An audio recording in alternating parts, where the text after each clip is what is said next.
Hey everyone, and it's Anna here from Little Ink Sleep. Today I am joined with Coach Bonnie, one of our coaches, and she is an extraordinaire at teaching babies to sleep. We've worked together for over 2.5 years, 2 years now, Over and over two, yeah. And there's been a lot of amazing things happen, a lot of families that we've been able to help. And so today we are going to cover another age for you because everyone said, I love it when you cover ages, like when you do a specific age. And so today we're going to talk about the newborn period. We're specifically going to talk about that 1 to 4 week zone because that is kind of like when you might be like panicking, going, oh my goodness, this is going to be a disaster for now until ever. And it's not. It's not. It's okay. And we're here to help you. And so we're going to take some time to talk about like what are the great things about this age, what are the hard things about this age, and then also some things that you're able to put into action right now so that then you're not worrying, you're not going, "Oh my goodness, how do I even like apply this to my life when I have this little guy on my chest or whatever that looks like." yeah. So, Bonnie, why don't you tell us just like a quick bit about yourself? Well, I live in Little Rock, Arkansas, so the South, so y'all might slip out every now and then. Or I have all the time? 2 boys, or all the time. I have 2 boys. Clark will be 5 in January, Merrick's 3, and then we're pregnant with our first little girl, so she'll be coming in March or April. So I am about to enter the 1 to 4 week period again. Again. Yes, this time much more prepared. Yeah, yeah, this time you're like, "Okay, I know what's coming, I know what's gonna come at me." Yep. Okay, so let's talk about the 1 to 4 week period. What are the really great things? Because I have a feeling that, like, if you're watching or listening this, you might be like, I don't feel like there are any great things right now. Like I've got hormones flying up, down, left, right. So, Bonnie, what was one of your favorite things, or as a mom or as a sleep coach, what is one of your favorite things about this age group? So one of my favorite things that I wish I had known, like with the boys, before I knew anything about sleep, I was so obsessed with their sleep. I was so worried about creating like quote unquote bad habits, which is like I hate that phrase. Um, Mhm. and I so I what I'm so looking forward to this time and what I love about it for clients is you can't set up any associations in this age group. Like you cannot mess up. Soak up Yeah. the snuggles, get lots of sleep, know that like, have them get lots of sleep. You're probably not getting a ton, but, just, like, lower the pressure. This is a very, like, no pressure time in terms of any sort of sleep skill.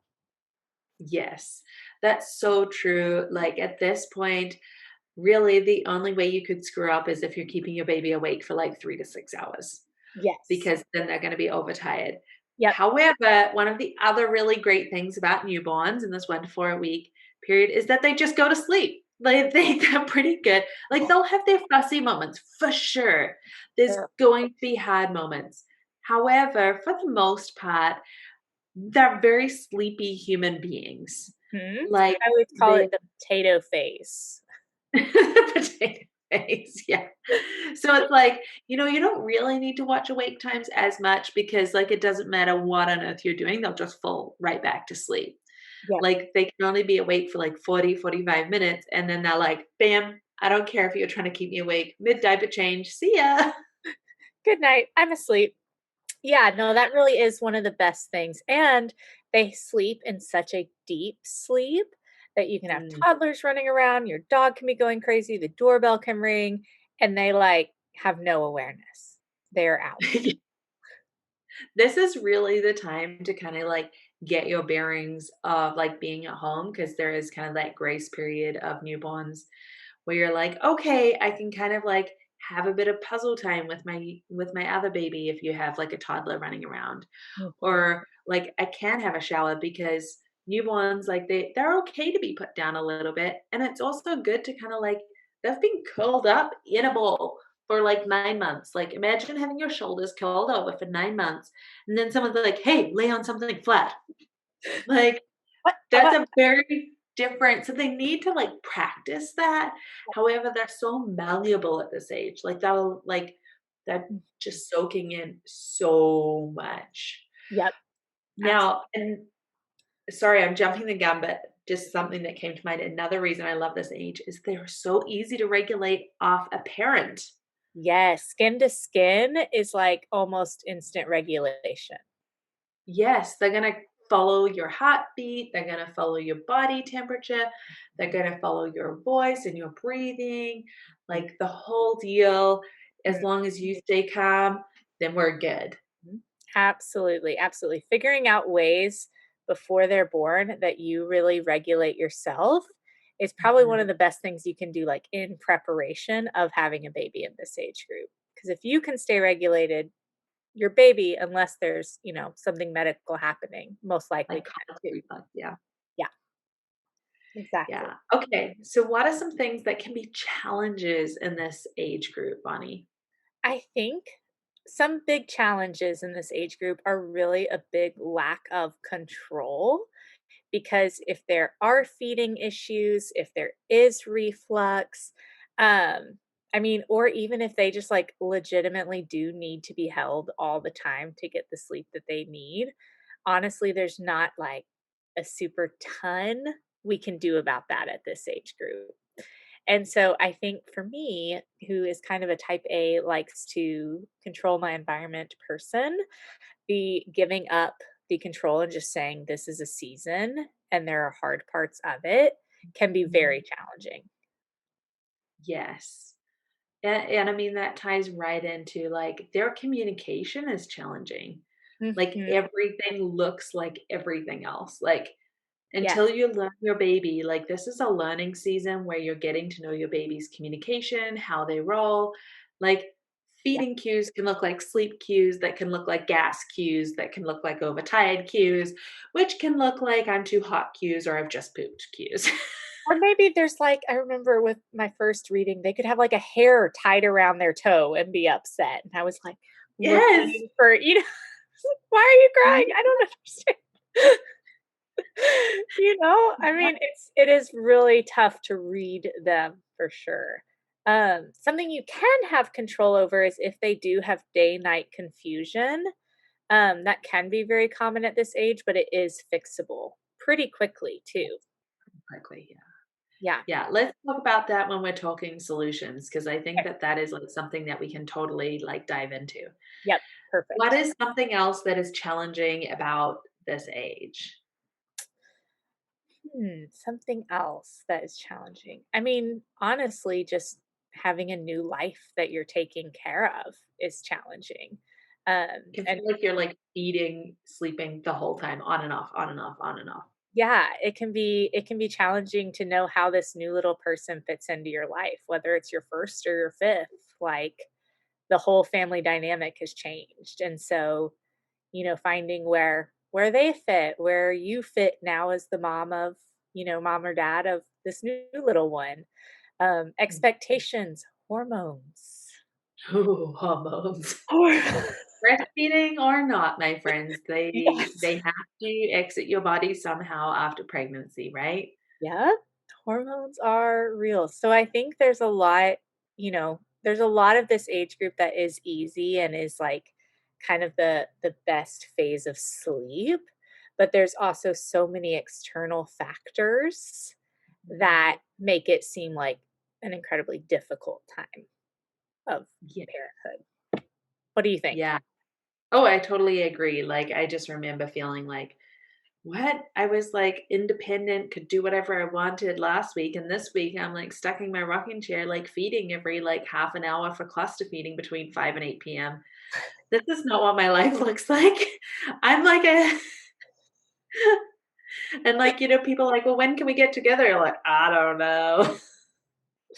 What's the Ask baby's me on the day." schedule? I don't know. Babies at this age don't have a schedule. Guys, let that go. If you wanna set schedule at this age, let it go. Anyone who's told you your baby needs to be on a schedule straight away, no, don't listen. say, "I'll see you when they're on 2 naps. Thank you." They have routines. They sure develop routines, but not at the 1 to 4 week age, that's for sure. Nope. So, let's dive into things that we can do. So, you're talking about body clock. Walk us through that a little bit. How can we help a baby's body clock, especially if they're kind of flipped and wonky? Yes. So the body clock is basically what establishes, day is day, night is night. And really the true like set circadian rhythm with all the hormonal benefits don't come in until 10 to 12 weeks. And so, your little brand new little ball of joy doesn't have it yet. And so it's very easy for kids in this age group to have day night confusion where they want to sleep all day, be awake all night.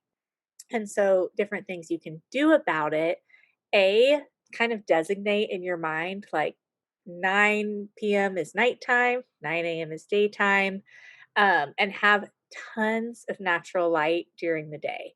So, have lots of day naps during the day, natural light, cap the day naps. So, even if they could get a 4 hour stretch, wake them Mhm. up at I typically wake newborns up at 3. If there's day night confusion, I wake them up at 2. What do you do?